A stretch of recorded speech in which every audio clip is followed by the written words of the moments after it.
Hello दोस्तों, good morning. मेरा नाम सुनील यादव। मैं आप सभी लोगों का आपके यूट्यूब चैनल बोर्ड स्टडी पर स्वागत और अभिनंदन करता हूं। आज हम एक पॉलिटी के ज़बरदस्त टॉपिक के साथ आपके बीच में आए हैं, जिसका नाम है राष्ट्रपति, प्रेसिडेंट। क्योंकि यहाँ से क्वेश्चन हमेशा पूछा जाता है, राष्ट्रपति से एक क्वेश्चन ज़रूर पूछा जाता है। जहाँ पर पॉलिटी से क्वेश्चन आता है, वहाँ पर राष्ट्रपति से एक क्वेश्चन ज़रूर आता है। उनके पद से या उनके निर्वाचन से या उनके शपथ से, किसी न किसी चीज़ से एक क्वेश्चन ज़रूर आता है। और दोस्तों, बता दें कि मेरी तबीयत थोड़ा ख़राब है। जुकाम की वजह से आवाज़ थोड़ी गड़बड़ आएगी, तो आप लोग आज के लिए मैनेज करना। वैसे मैं दवा ले लिया हूँ। तो आज हम राष्ट्रपति के बारे में, इंग्लिश में प्रेसिडेंट के बारे में जानेंगे। तो बता दें कि राष्ट्रपति, मान लीजिए इंडिया का जो राष्ट्रपति हो, प्रथम जो कि नागरिक होता है।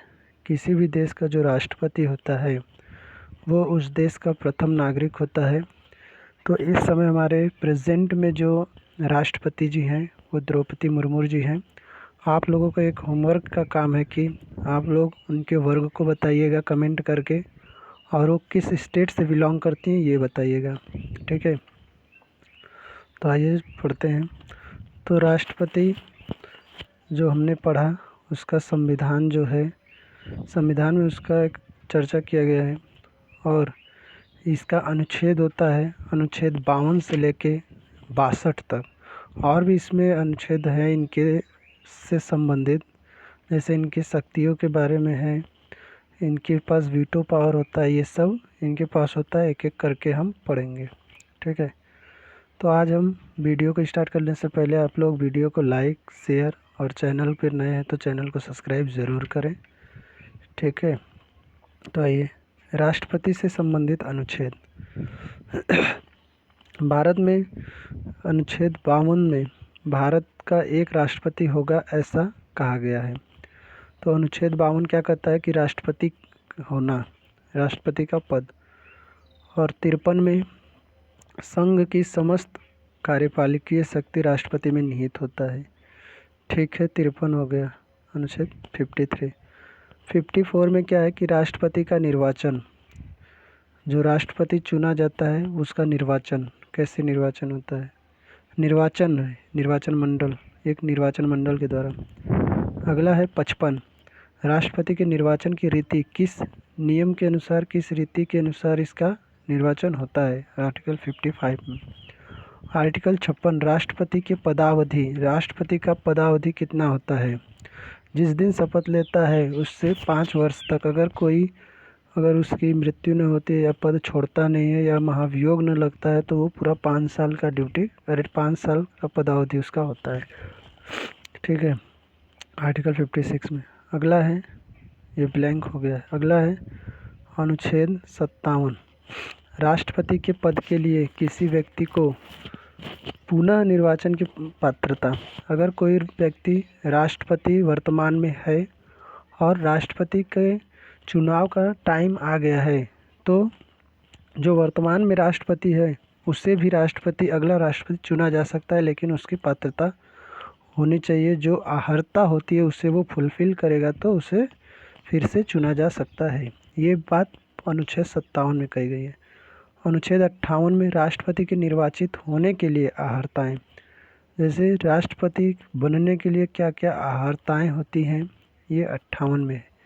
59 में है राष्ट्रपति के पद के लिए शर्तें, क्या क्या शर्त होती हैं कि एक राष्ट्रपति बनने के लिए क्या क्या शर्त पूरी करनी पड़ती है, ये है। अनुच्छेद 60, राष्ट्रपति द्वारा शपथ प्रतिज्ञान। ये अनुच्छेद 60 में जो है कि राष्ट्रपति, अगर कोई भी व्यक्ति राष्ट्रपति पद का चुनाव जीत जाता है तो उसकी शपथ होती है। और अनुच्छेद 61, राष्ट्रपति पर महाभियोग की प्रक्रिया, राष्ट्रपति पर महाभियोग की प्रक्रिया भी लगाई जाती है। आप लोग को ये बताइए कि राष्ट्रपति पर महाभियोग की प्रक्रिया कौन से देश से ली गई है, ये कमेंट करके कमेंट बॉक्स में बताइएगा, क्योंकि कल या परसों हम लोग वही पढ़े थे। अगला है अनुच्छेद 61, क्या हो गया, महाभियोग हो गया। अगला है 62, राष्ट्रपति के पद रिक्त को भरने के लिए चुनाव कराने का समय। अगर मान लीजिए पहले तो एक बात जान जाइए कि राष्ट्रपति का पद कभी भी खाली नहीं होता, क्योंकि भारत का प्रथम नागरिक है और राष्ट्रपति सबसे बड़ा पद होता है, क्योंकि सभी सेनाओं का प्रमुख कौन होता है? राष्ट्रपति होता है। तो अनुच्छेद 62 में ये कहा गया है कि राष्ट्रपति के पद जो रिक्त हैं उसको भरने के लिए चुनाव कराने का समय। तो राष्ट्रपति का पद सुन लीजिए कि कभी खाली नहीं होता, क्योंकि राष्ट्रपति के पद पर उपराष्ट्रपति कार्य करता है। अगर उपराष्ट्रपति भी नहीं है तो हाई कोर्ट का या सुप्रीम कोर्ट का मुख्य न्यायाधीश वहाँ पर कार्य करता है। तो ये आपको कम से कम अधिक से अधिक 6 महीना के अंदर इसका चुनाव किया जाना चाहिए। ठीक है, राष्ट्रपति जी का। अगला है राष्ट्रपति का निर्वाचन मंडल। राष्ट्रपति के निर्वाचन मंडल में कौन कौन मत इनको अपना देते हैं? तो ये राष्ट्रपति जी का निर्वाचन मंडल है। तो निर्वाचन मंडल में और निर्वाचन की विधि दो तरीके का हम लोग यहाँ पे एक ही साथ लेके चल रहे हैं। तो निर्वाचन मंडल पहले देख लेते हैं। संसद के दोनों सदनों के निर्वाचित सदस्य। जो संसद के दोनों सदन, कौन कौन से सदन?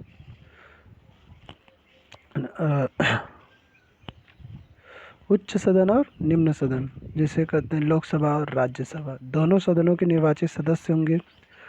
और राज्यों और केंद्र शासित प्रदेश जैसे दिल्ली, पुदुचेरी और जम्मू कश्मीर के विधानसभा के निर्वाचित सदस्य होंगे इनके निर्वाचन मंडल में। और इनकी जो निर्वाचन प्रतिनिधित्व प्रणाली जो आनुपातिक है, निर्वाचन की विधि जो है आनुपातिक प्रतिनिधित्व प्रणाली है। तो एकल संक्रमणी मत द्वारा इनका चुनाव जो है कि विधि होती है, और गुप्त मतदान भी होते हैं। तो ये इनका निर्वाचन मंडल था। आप लोग यहाँ से भी क्वेश्चन पूछा जाता है। राष्ट्रपति का निर्वाचन जो कि निर्वाचन मंडल द्वारा भी वोट जो करते हैं उसके बारे में हमने आपको बता दिया। अब अगला है राष्ट्रपति के पद हेतु अहर्ताएँ। आप लोग बताइए कि राष्ट्रपति के पद हेतु अहर्ताएँ कौन से अनुच्छेद में? अभी मैंने बताया, आप लोग बताइए, कमेंट बॉक्स में कमेंट करके बताइएगा। राष्ट्रपति के पद हेतु अहर्ताएँ। भारत का नागरिक हो कोई भी अगर राष्ट्रपति पद के लिए चुना जाता है तो सबसे पहले वो भारत का नागरिक होना चाहिए और उसकी एज जो है 35 वर्ष की आयु पूर्ण कर चुका हो, और वो लोकसभा का सदस्य निर्वाचित होने की योग्यता रखता हो लोकसभा का, और राज्य या केंद्र या स्थानीय सरकार में किसी भी लाभ के पद पर न हो तभी ये चुना जा सकता है, नहीं तो अन्यथा उसकी जो नामांकन का फॉर्म भरा जाता है उसे एक्सेप्ट नहीं किया जाएगा। राष्ट्रपति के चुनाव में नामांकन। राष्ट्रपति के चुनाव में नामांकन। उम्मीदवार के प्रस्तावकों और अनुमोदकों की संख्या कम से कम 50 होनी चाहिए। जो उम्मीदवार है अगर वो राष्ट्रपति चुनाव में नामांकन करता है तो उसके उम्मीदवार जो है उसके प्रस्तावकों और अनुमोदकों की संख्या कम से कम 50 होनी चाहिए, वो भी निर्वाचक, संसद या विधायक। और जो फीस लगती है, जमानत राशि लगती है, वो 15,000 की जमानत राशि राष्ट्रपति के चुनाव में लगती है। जमानत राशि कब जब्त की जा सकती है ये भी देख लीजिए। जितने भी मत डाले गए हो उसका 1/6 भाग अगर आप प्राप्त नहीं करते हैं तो आपकी जो जमानत राशि है वो जब्त कर दी जाएगी, सरकार अपने पास रख लेगी, वो आपको वापस नहीं करेगी। राष्ट्रपति के पद की रिक्तता। राष्ट्रपति का पद कब खाली हो सकता है? या तो राष्ट्रपति जो वर्तमान में है वो अपना पद त्यागपत्र दे दे, या फिर उस पर महाभियोग की प्रक्रिया लग जाए जिससे वो कुछ संविधान से या किसी भी प्रकार से वो जो है पात्रता को पास न कर पाया हो, इससे उस पर महाभियोग लगाया जा सकता है, या फिर उसकी आकस्मिक मृत्यु हो जाए, या एक बहुत इम्पोर्टेंट है उच्चतम न्यायालय द्वारा, उच्चतम इसे बहुत रिस्पेक्टफुल से इनसे कहा जाता है, माननीय उच्चतम न्यायालय द्वारा निर्वाचन अवैध घोषित हो जाने पर भी उनका पद खाली हो जाता है। ठीक है, अगला स्लाइड। राष्ट्रपति पर महाभियोग की प्रस्तावना कब लगती है या प्रस्ताव कब आता है? या तो वो संवैधानिक प्रावधान जो है, ये राष्ट्रपति पर महाभियोग का प्रस्ताव संवैधानिक प्रावधान अनुच्छेद 61 में अभी पढ़ा गया है। और इनको अगर महाभियोग जिस भी राष्ट्रपति पर लगाया जाता है उसे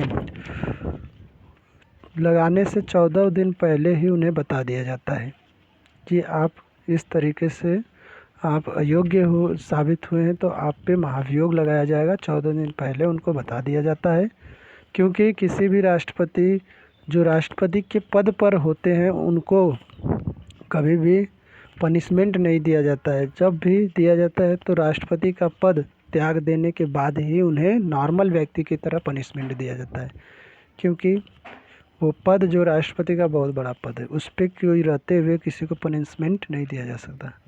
जो नोटिस होती है वो 14 दिन पहले ही बता दी जाती है, जिस पे हस्ताक्षर किसका होता है, संबंधित सदन के कम से कम 1/4 सदस्य का। मान लीजिए जितने भी सदस्य हैं उनका 1/4 सदस्य अगर कह दे कि हाँ इनके ऊपर महाभियोग लगाया जाए, तो सरकार लगा देती है, सांसद जो है संसद की लगा देता है। संसद के किसी भी सदन में ये प्रस्तुत किया जा सकता है, चाहे वो लोकसभा हो चाहे वो राज्यसभा हो, निम्न सदन हो या उच्च सदन, ये किसी भी सदन में से ये लगाया जा सकता है। पारित कब होगा ये? संसद के दोनों सदनों द्वारा अलग अलग, एक नहीं अलग अलग कुल सदस्य संख्या के कम से कम 2/3 बहुमत से तभी पास होगा, अन्यथा पास नहीं होगा। कारण क्या होता है इसको लगाने का? राष्ट्रपति द्वारा संविधान का उल्लंघन करने पर। अगर कोई राष्ट्रपति संविधान का उल्लंघन करता है तो उस पर महाभियोग लगाया जाता है। महाभियोग लगाने से पहले 14 दिन पहले उन्हें आहार बता दिया जाता है, और उस पर नोटिस जो दी जाती है उस पर उस सदन के द्वारा जो लगाता है कम से कम 1/4 सदस्य उस पर एग्री होना चाहिए। और अगर पारित करवाना है उसे तो दोनों सदनों के कम से कम अलग अलग 2/3 बहुमत से उसे पास करना होगा, और कारण आप बता ही दिए हैं हम आपको। अगला है राष्ट्रपति की क्षमादान शक्ति। राष्ट्रपति के पास कई शक्तियाँ होती हैं, तो उनमें से एक ये है कि राष्ट्रपति कब किसी को क्षमा कर सकता है। ठीक है, तो आइए देखते हैं। क्षमा कब? क्षमा दंड से पूर्णतः मुक्त करना। पूर्णतः मुक्त करना ऐसा नहीं है कि पूर्णतः मुक्त करना कोई फांसी की सज़ा तो उसे नहीं, थोड़ा कम कर देता है, लघु कर, छोटा कर देना। ठीक है, दंड के स्वरूप को बदलकर कम करना। परिहार, दंड की अवधि को कम करना। ठीक है, विराम, कोई भी सज़ा दी गई है किसी भी विक्टिम को तो उसे उस सज़ा की परिस्थिति में, सज़ा को विशेष परिस्थिति में कम करना। ठीक है, विलंबन, थोड़ी सज़ा को रोक देना कि कुछ टाइम के लिए, अस्थायी, स्थायी रूप से नहीं, पूरा वो नहीं कि एकदम से रोक दिया, नहीं, दंड को थोड़े समय के लिए रोक देना। क्या पता उसको कुछ अर्जेंट काम है, कुछ भी हो, लेकिन वो पुलिस की हिरासत में ही रहेगा, बाहर कहीं नहीं जाएगा। राष्ट्रपति की वीटो पावर की शक्ति होती है। तो राष्ट्रपति के पास 3 तरह की वीटो पावर शक्ति होती है।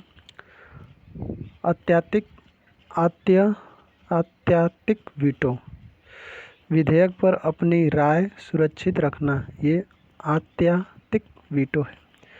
अगला है पॉकेट वीटो, ये विधेयक पर कोई निर्णय नहीं करना, विधेयक पर कोई निर्णय नहीं करना, ये पॉकेट वीटो का काम होता है। निलंबन वीटो, विधेयक को आपत्ति सहित संसद में पुनर्विचार हेतु वापस भेजना, ये है निलंबन वीटो। तो राष्ट्रपति के पास 3 तरीके का वीटो पावर है, जो कि बहुत महत्वपूर्ण है।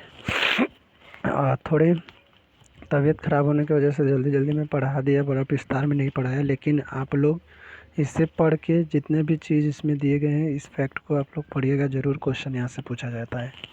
तो आज आप लोग कैसे भी करके मैनेज कर लीजिए। कल से हम फिर एक नए ऊर्जा के साथ आप लोगों के बीच में आएंगे और ऊंची आवाज़ में पढ़ाया जाएगा, क्योंकि थोड़ा प्रॉब्लम है, गर्मी इतनी पड़ रही है कि तबीयत ख़राब हो जा रही है।